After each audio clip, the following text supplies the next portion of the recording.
Hey everybody, good morning. Welcome to the Morning Devo. Yes, let's get in the Word, right?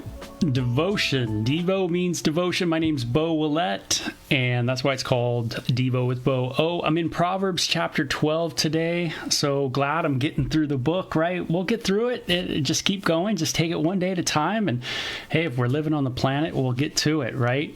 So I do my devotions every morning, as you guys know. You could always check out my YouTube channel at Bo Willette. There's just the channel of a bunch of devotions there, different books of the Bible. I've gone through a lot of books. I just go through the Bible in my devotional time. Started it when the whole COVID thing hit, and I thought, oh, we'll just do it online, and that way people could kind of get in the Word, at the fellowship. And so it's branched out a little bit in the sense that there's some people that maybe don't go to the fellowship that, tune in. You always have that possibility when you're doing this live. But for the whole, my thought was just, making sure those at Calvary Christian Fellowship, had a place where they can get in the Word in the morning and be with one of their ministers at the fellowship. So anyway, let's get into it. Proverbs chapter 12. Bob's with us. Paula's with us so far. Got Talon over at YouTube, and what a cool guy that guy is. So anyway, let's jump right in. See how this thing rolls. So chapter 12 starts like this. And I'm reading again. I do my devotions from kind of a mellow, if I don't know. It is a New Living Translation, so it is called a translation. And this one, I find I've gotten good reviews from those that are missionaries that working with Wycliffe, Bible translators. So. That's why I've used this one.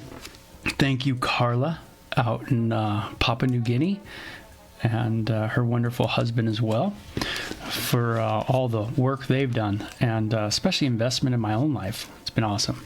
So chapter 12 says, "To learn, you must love discipline. It is stupid to hate correction." Ooh, so right on. We're back on this idea of correction, right? So again, father, son, that's kind of how these proverbs go, right? Kind of trying to instruct, give general rules of understanding, I guess, things to do that we ought to do, what we should be like, or strive to, right? And so it's kind of like in a sense, like a rule book, I guess. I guess like you're playing baseball or you're playing hockey, right? You got kind of a rule book going on. So Proverbs is kind of a good one. Very general at times, but then it can get more specific as well. But cool themes. We see themes of judgment and themes of blessing and themes of cursing too. So, hey, Casey, good to see you also in the comment corner. So, loving discipline. This is good. Sometimes you want to run from discipline when you got to actually run towards it, right? Knowing that there is a lot of good stuff there. And that's difficult because that means there might be, conflict and that confronting. And, it can be really a challenge to go in there.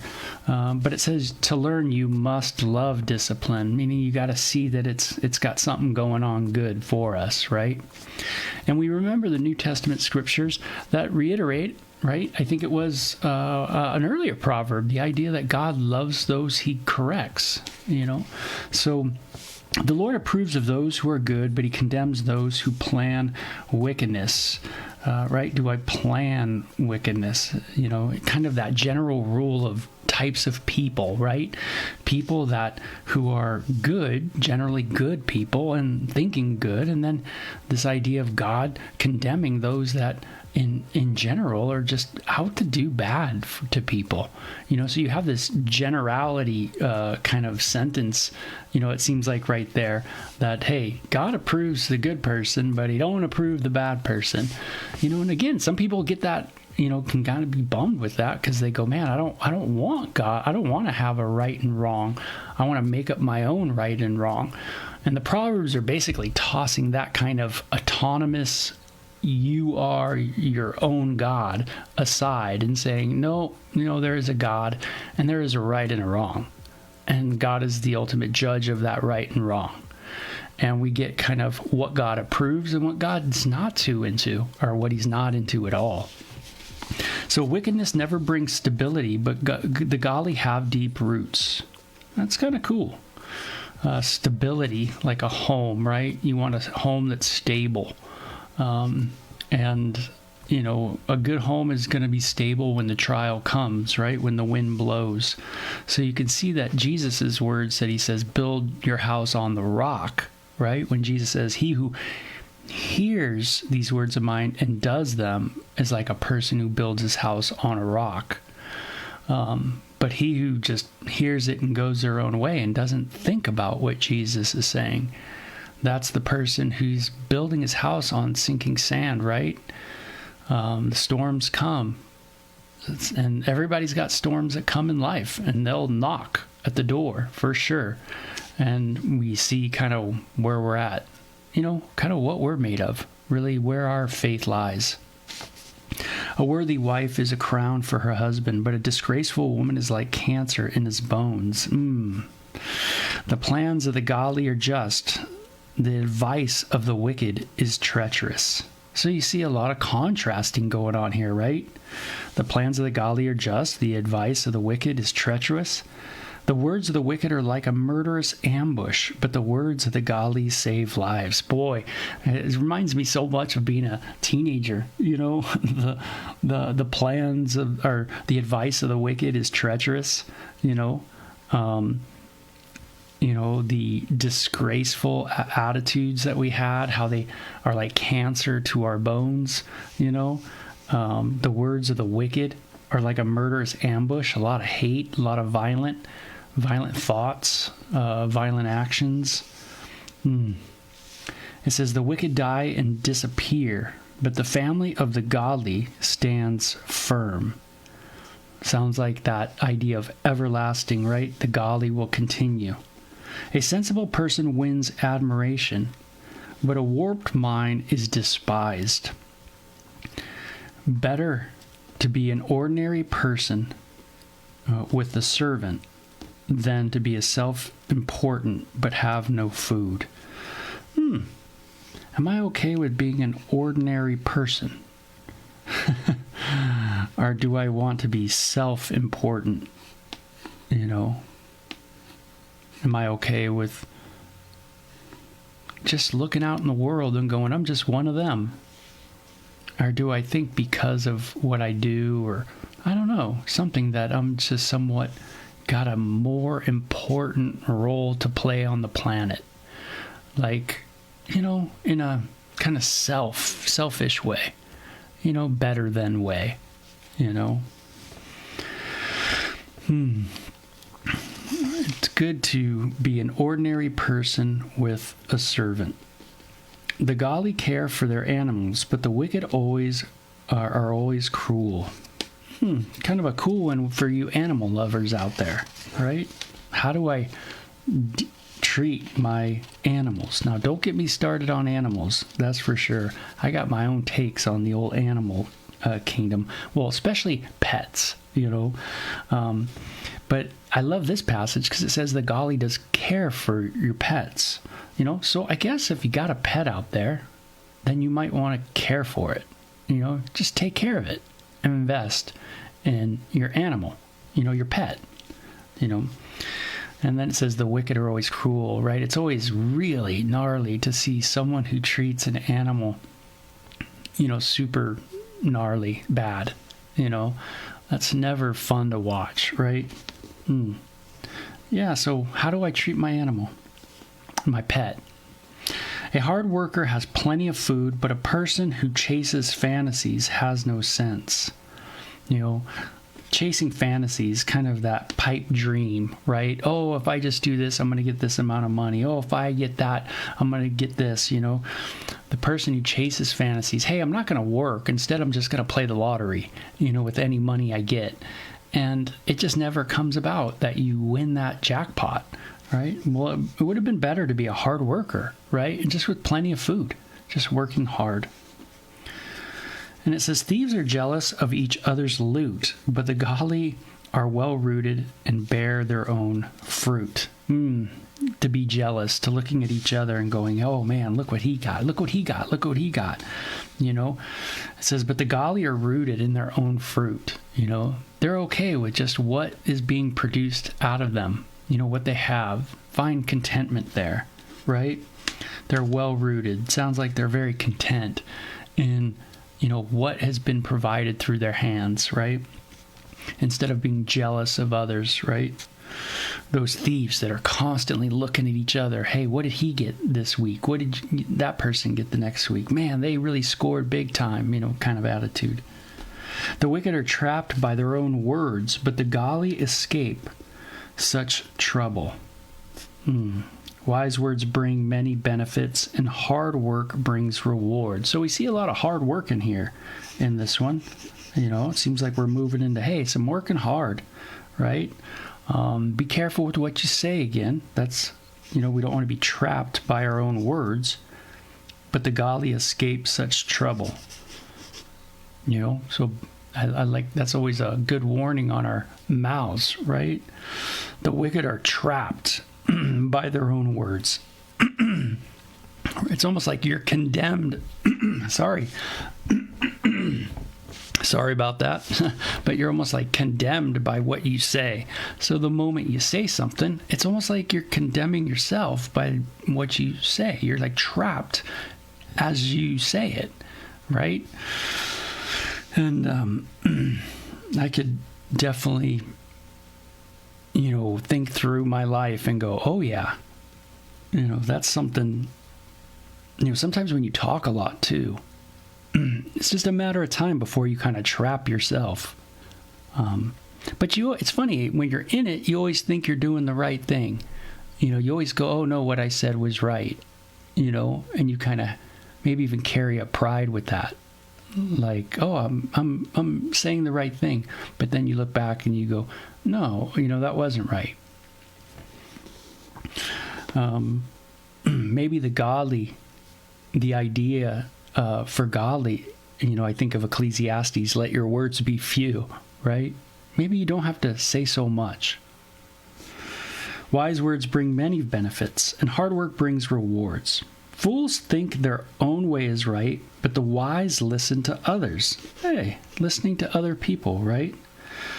And sometimes that's tough, but it's needed, right? We need to listen to people and listen to what they're saying. You know, there might be quite a benefit to it. And so a fool is quick-tempered, but a wise person stays calm when he is insulted. Be what? What does James say? Where does James get in his stuff? Maybe it's right from here. Be quick to listen, right? And he says, slow to speak, right? Yeah. You know, and he talks about the anger of humans not producing the righteousness of God. And so, slow to speak, quick to listen. Yeah, those kind of things. And, you know, anger can really come out of us.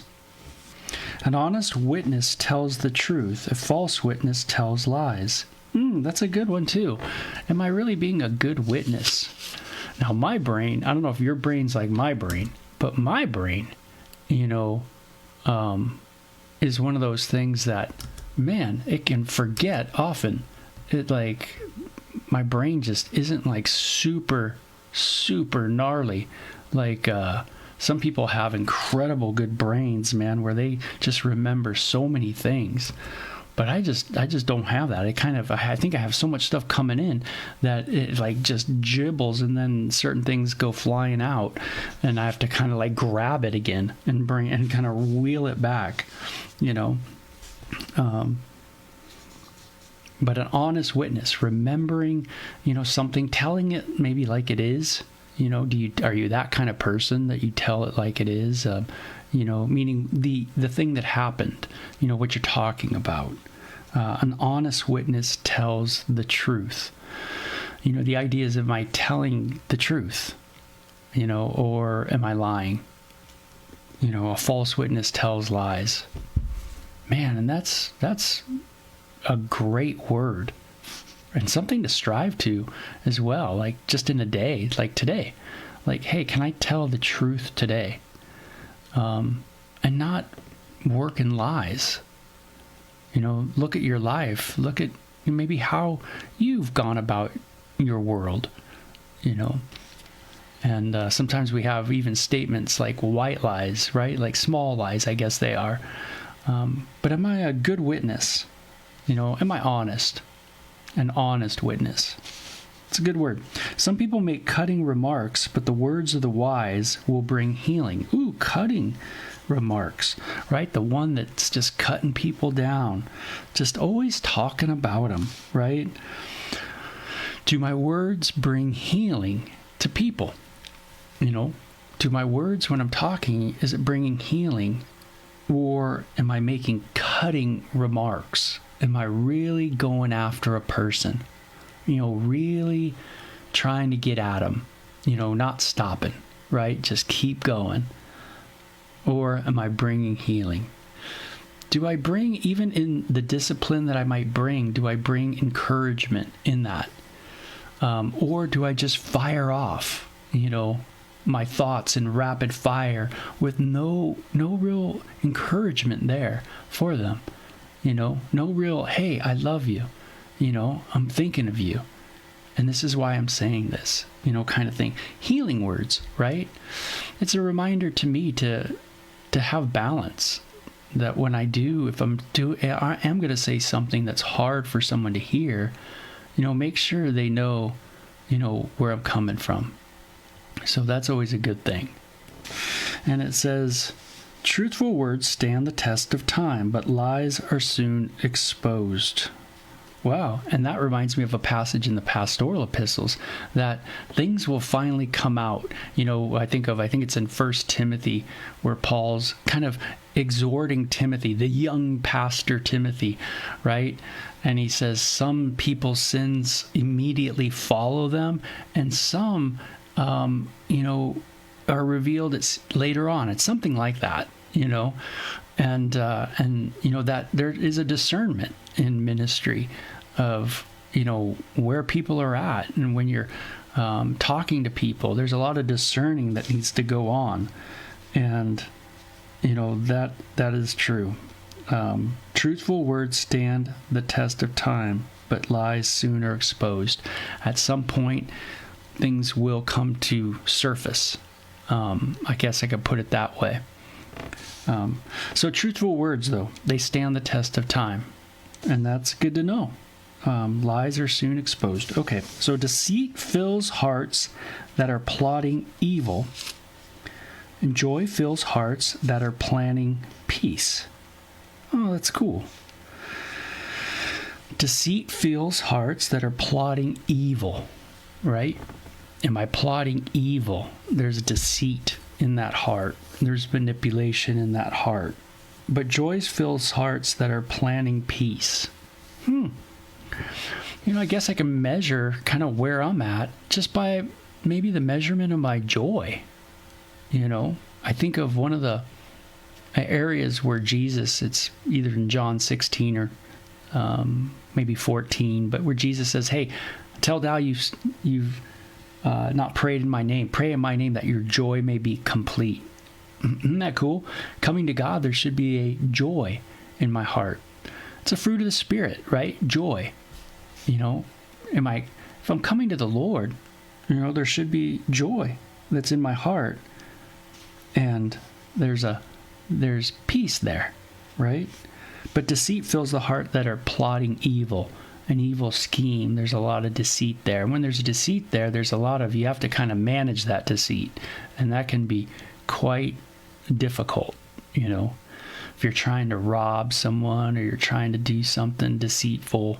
I know as a kid, there was many things I did that were quite deceitful. And even as I've grown up, I find that deceit's just around the corner. It's never that far from you. It's always kind of there, and you have to pay attention to that deceitful heart that creeps in, right? But joy, it says, fills the hearts of those that are what? Planning peace. Do I have peace in my mind? Am I a peacemaker? Am I thinking peaceful thoughts towards people? That kind of idea, I like that. Planning peace. Do I plan peace for my relationships with people? Is that what's on my heart? Is that what I want to be? Or am I just constantly bent? It says, no harm comes to the godly, but the wicked have their fill of trouble. General principle, the idea, right? It's a general principle. Of course, there are people that are persecuted. Jesus killed on a cross, right? So it's not this idea of this no harm comes to the godly. If you're godly, you'll never be touched at all in your life. You'll be fine. No, it's a general rule from father to son. Hey, man, you walk uprightly.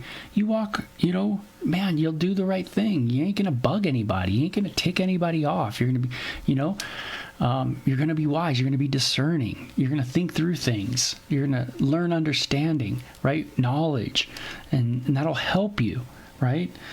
But the wicked have their fill of trouble, right? They get, man, you grow up, and especially you don't have a father or mother, and you're on your own, and man, evil can be a way of life, right? And boy, you can have a lot of trouble, going on in your world. So the Lord detests lying lips, but he delights in those who tell the truth, right? So again, that idea of telling the truth, that seems like a theme here too. The wise don't make a show of their knowledge, but fools broadcast their foolishness. That's cool. The wise don't make a show of their knowledge. The wise don't make a show of their knowledge. Not proud. Love, it does not parade itself, right? It does not, it's not boastful, right? That kind of idea, it sounds like. Don't make a show of their knowledge. Hey, put me out there. Put me out there. Let people hear what I know, But fools broadcast their foolishness. Yep, I've been there. Certainly so. Right? Where you just broadcast it to the world. Gosh, I remember, so many discussions growing up where I wasn't in the know at all. And sometimes I still don't know. And I tend to just kind of keep quiet if I don't know, because I got to think through it. And that takes me some days. I'm just not a guy who can think right off the bat a lot. I have to kind of process a little bit. Think through what was said. So pridefulness, boastfulness.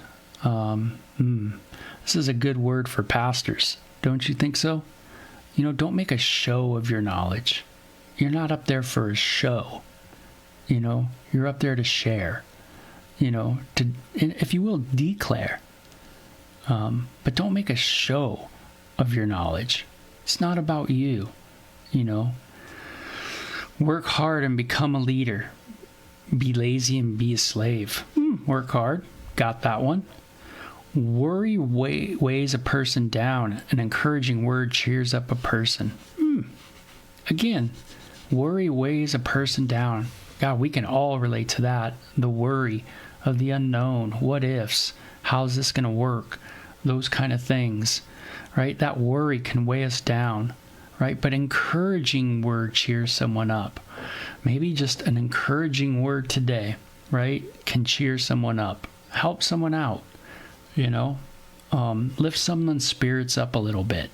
Am I going to be a part of that kind of work today?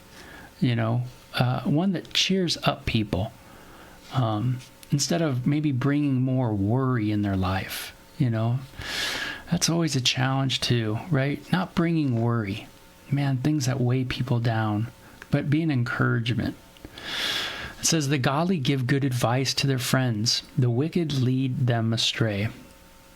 And that's cool. The godly give good advice to their friends, right? So people are giving good advice to you. Don't poo-poo it away. Might be some good stuff, man, that's going on, right? That they're giving you good stuff. So you want to be you want to think about that. And then you want to be a person too that just gives good advice to their friends. instead of leading people down the wrong path. Hey, don't go that way because there's a sign, or there's no sign, but the bridge is out, kind of thing. Hey, don't go that direction because it's not the best. There's something even better. So sometimes good advice can be tough advice. And so we don't want to, again, throw out, just because it's tough to hear something. And that's true, right? But the wicked lead people astray down the wrong path. So that's a good one. Another one, to search our hearts, right? Lazy people don't even cook the game they catch, but the diligent make use of everything they find. Isn't that cool? Hey, the old hunter not only kills it, but he skins it, uses the fur, eats the meat, right? But a lazy person, man, hey, I'll just go to McD's, and I'll just go to McDonald's, right? And get some food. We've become a world, right, of total laziness when it comes to food, I think. Some people still cook their food, but a lot of times, we just, sometimes you can just crack open a soup can and, right, heat it up in the microwave. And, I think of my dad. He was that kind of guy. He was just so funny like that. Grab a hot dog, Oscar Mayer or something, and he just stick it in the micro. Just so like that. It kind of makes me laugh a little bit. The lazy don't even cook the game. Again, the idea of just not being lazy, right? That's the idea there. And so it says, the way of the godly leads to life, that path, and it says, that path does not lead to death. So again, the principle of godliness. We saw in Psalms, the word was uprightness, the idea of looking up, right? The Psalms were always saying, hey, look up. And that was the person who was in the right, is the person who's looking up to God. And here it says the way of the godly. It uses the word godly a lot in this translation. The godly one, meaning we're not just looking up, but now we're starting to make the right steps, right? We're looking at God's ways, and now we're starting to take that next step. But it's the right step now. And there is a wrong path, and there is the right path. There's no doubt, in nature and in our just personal lives and our ethical behavior. And so the way of God, the godly, leads to life, and that path does not lead to death. So cool. Jesus said, he who believes in me will never die. Wow. Talk about a path that leads to life. Jesus says he's the way, the truth, and the life. Right? Now, I look at my godliness and I go, it's not too godly. But it's interesting that Jesus has given me his righteousness. And that's the beauty of the gospel, right? Is that God's given you his righteousness, his son's righteousness. The righteousness of Christ you've been clothed in when you trust in Christ and his sacrifice for your sins. Man, that's awesome. That truly is the way to life. Just as he rises from the dead and conquers death, so you will too. So Jesus can rightly say, he who trusts in me will never die. Pretty cool. Awesome proverb for sure. A lot of good stuff there. Hey, lying, ooh, right? Our words, yes, got that, and so the way we look at others, the way we talk about others, always good stuff. You guys take care, okay? And thanks for being a part of the show. Bye-bye.